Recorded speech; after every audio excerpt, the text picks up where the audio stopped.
Hello बच्चों, my self Manish Gupta from ITBHU। Guys, आप में से बहुत सारे लोगों ने मुझसे मैसेज करके फ़ोन करके बहुत सारे डाउट्स पूछे हैं कि सर, चाचा जी जो हमारे हैं, मतलब पोखरियाल साहब की बात कर रहा हूँ मैं, उन्होंने तो हिला डाला। मतलब हिला डाला मतलब समझ रहे हो ना, रजनीकांत का बहुत फेमस डायलॉग है। अब क्या करना चाहिए, क्योंकि 17 तारीख को वेस्ट बंगाल जेई का भी एग्ज़ाम है और 20 से हमारा जेई मेंस का एग्ज़ाम भी स्टार्ट हो रहा है। तो हमें क्या करना चाहिए, क्योंकि कई सारे बच्चों के मन में ये प्रॉब्लम डाउट आ रहा है कि सर, अगर अगर हम वेस्ट बंगाल जेई में फोकस करते हैं या वेस्ट बंगाल जेई का एग्ज़ाम देते हैं तो हो सकता है हमारे जो जेई मेंस का एग्ज़ाम, जो कि ऑब्वियस सी बात है बहुत इंपॉर्टेंट एग्ज़ाम होता है, उसमें कुछ प्रॉब्लम्स आ सकती है, या अगर हम एग्ज़ाम दें तो किस तरीके से चीज़ों को मैनेज कर सकते हैं। तो देखिए, हर किसी के अपने अपने व्यू हो सकते हैं। मेरा अपना पर्सनल एक्सपीरियंस जो है मैं आपको उसी के हिसाब से बताऊंगा। मैं पिछले 3 साल से बच्चों के साथ काम कर रहा हूँ। मैं आप लोगों को फिजिक्स पढ़ाता हूँ, आप लोग मेरे मेरे में जानते भी होंगे। तो बच्चों, मैं आपको यही बोलना चाहूँगा कि अगर आप 3 कैटेगरीज के बच्चे बता रहा हूँ। अगर आप एक एवरेज स्टूडेंट हैं, दूसरा अगर आपकी फैमिली इनकम बहुत कम है, तीसरा मैं आपको ये बता रहा हूँ कि अगर आप बंगाल मतलब वेस्ट बंगाल के ही स्टूडेंट हैं तो आपको तो देना ही चाहिए एग्ज़ाम। मैं आपको साफ साफ बोल रहा हूँ कि आपको तब एग्ज़ाम देना ही चाहिए, वेस्ट बंगाल जेई का एग्ज़ाम। देखो, अगर अदर स्टेट के स्टूडेंट हैं तो उनके साथ थोड़ा सा इश्यूज़ है कि उनको प्रेफरेंस ज़्यादा नहीं मिलता है। लेकिन फिर भी अगर आप 95% से ज़्यादा स्कोर कर रहे हो जेई मेंस में, मैं एग्जाम्पल के लिए आपको बोल रहा हूँ, तो आप ये मान के चलो कि आप में इतना कैलिबर है कि आप 300 से 400 के बीच में इजीली रैंक ला सकते हो वेस्ट बंगाल जेई में। और इस रैंक में आपको यादवपुर यूनिवर्सिटी, जो कि इंडिया का टॉप यूनिवर्सिटीज़ में आता है, आई थिंक टॉप 10 या टॉप 15 में वो कॉलेजेस आता है, वो कॉलेज आता है। और बहुत सारे NIT से उसकी रैंकिंग ऊपर भी आती है। तो उसके लिए आप फाइट कर सकते हो। सिंपल सी बात है, आप अगर टॉप NITs में अगर एडमिशन लेना चाहते हो तो उसके लिए 99 परसेंटाइल से तो कम आपके होने नहीं चाहिए। 99 या 98 में भी हो जाता है। तो मैं आपको यही बोलूँगा बेटा कि अगर पॉसिबल हो तो मैं आपको यही बोलूँगा कि आप एग्ज़ाम दे दीजिए, क्योंकि मैं उसका एक एग्जांपल आपको बताता हूँ। पिछले साल मेरा एक स्टूडेंट था, सुमंत पांडे। पढ़ने में ऐसी बात नहीं कि वो ख़राब था, बहुत अच्छा था, बहुत मेहनत करता था, मेरे से पर्सनली जुड़ा हुआ था, तो मुझे पता है कि वो कितना मेहनत करता था। लेकिन कुछ कारणवश उसके पता नहीं जेई मेंस में थोड़ा सा कम परसेंटेज रह गया। ऐसा नहीं है कि 60-70% नहीं, 97-98 परसेंटाइल के करीब ही आए थे, मुझे एग्जैक्टली याद नहीं है। तो क्योंकि वो जनरल कैटेगरी था से था और EWS कैटेगरी में भी आई थिंक नहीं आता था, इसलिए उसको बहुत अच्छी NITs कॉलेज मिल नहीं रहा था।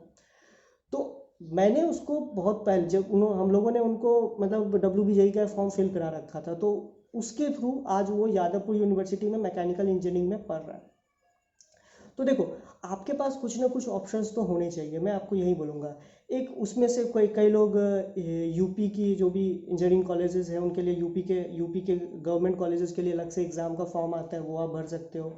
अगर उन्होंने भर रखा है तो अच्छी बात है। बिटसेट का कई लोग फॉर्म भरते हैं, वो भी सही है। वेस्ट बंगाल जेई का फॉर्म भरते हैं, वो भी सही है। तो इस तरीके से आपके पास कुछ ना कुछ ऑप्शंस होने चाहिए। ऐसा नहीं कि आप अगर मान लो, देखो यार, सिंपल सी बात है, 3 घंटे का एग्ज़ाम होता है, उस आपने पूरे साल भर मेहनत की, भगवान न करे किसी के साथ हो ऐसा कुछ, और गलती से आप मान लीजिए उस समय आपकी हेल्थ खराब रही या कुछ और प्रॉब्लम हो गया, उस कारण से आपका एग्ज़ाम अच्छा नहीं गया, तो आपकी पूरी साल की मेहनत तो खराब हो जाएगी ना। आप बोलोगे सर 4 चांस मिलता है, 3 चांस तो चार में ऐसा नहीं हो सकता। मैं बोल रहा हूँ बहुत अनफॉर्चुनेट, मान लीजिए कि आपके 3 एग्ज़ाम अच्छे नहीं गए, आपको लास्ट ऑप्शन में ही मतलब कि बहुत उम्मीदें हैं और उसमें भी कुछ प्रॉब्लम के कारण ऐसा हो गया, तो मैं आपको बोल रहा हूँ कि लाइफ में हमेशा कुछ ना कुछ ऑप्शंस रह के रखना चाहिए।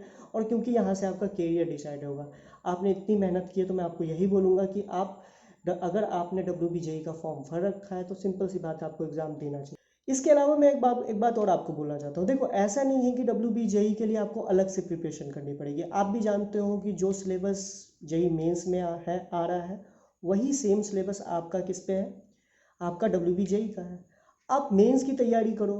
और हम लोगों ने एक ग्रुप बना रखा है WBJE का, जिसमें कि हम अल्टरनेट डे पे क्वेश्चंस भेजते रहते हैं बच्चों को और आंसर भेज देते हैं। तो आप मैच करवा लो, बस क्वेश्चंस की प्रैक्टिस कर लो। और ऐसा भी नहीं है कि WBJE और मेंस का जो लेवल है बहुत ज़्यादा आगे पीछे है। हाँ, क्वेश्चंस ज़्यादा आते हैं WBJE में आपको थोड़ा सा क्वेश्चंस स्पीड से करना पड़ेगा, थोड़ा इजी क्वेश्चंस आते हैं, लेकिन ऐसा नहीं है कि सिलेबस अलग है, दोनों का सेम सिलेबस है। अगर आप मेंस की प्रिपरेशन कर रहे हो तो सिंपल सी बात है, आपकी WBJE की प्रिपरेशन उसके साथ हो जाएगी, बस आपको पेपर लगाना पड़ेगा। तो पेपर आप लगा लीजिए, उसके लिए हम ऑलरेडी आप लोगों की हेल्प कर रहे हैं। और बहुत जल्द आपका मेंस के लिए भी मैं एक बहुत बड़ा अनाउंसमेंट आप लोगों के लिए लेके आने वाला हूँ। तो बच्चों, मैं आप लोगों से यही रिक्वेस्ट करूँगा कि अगर पॉसिबल हो, अगर आपने WBJE का फॉर्म कर रखा है तो हो सके तो आप एग्ज़ाम दे दीजिए। अगर आप देख रहे हो कि नहीं सर मुझे तो मेंस में ही फोकस करना है, तो कोई दिक्कत नहीं है, तो फिर मेंस में पूरी तरीके से लग जाइए। मेंस के लिए भी हम लोग बहुत आप लोगों के लिए कुछ करने वाले हैं, जो कि मैं आप लोगों को कल बताऊंगा। तो ठीक है बच्चों, आपको बस यही बोलूँगा। अगर आपको कुछ क्लैरिटी मिली हो तो मैं आपको यही बोलूँगा कि अगर आप इस चैनल पर नए हैं तो वीडियो को लाइक कीजिए, चैनल को ज़रूर सब्सक्राइब कीजिएगा, और हाँ, अपने दोस्तों के साथ ज़रूर शेयर कीजिएगा, क्योंकि आप ही लोगों के सपोर्ट के से ही हम लोग बहुत कुछ आपकी हेल्प कर सकते हैं। तो इसी तरीके से सपोर्ट करते रहिए और चैनल को ज़रूर सब्सक्राइब कीजिएगा। Thank you all of you, और अच्छे से प्रिपरेशन कीजिए। कल मैं और भी क्लासेस आप लोगों की लेने वाला हूँ, तो क्लासेस में प्रेजेंट रहा कीजिए वन शॉट वीडियोज़ के लिए। तो कल देखता हूँ, मैं EM वेव्स की क्लास लूँगा तो उसमें ज़रूर प्रेजेंट रहेगा। Thank you all of you, और अच्छे से पढ़ाई कीजिए। Bye bye, take care.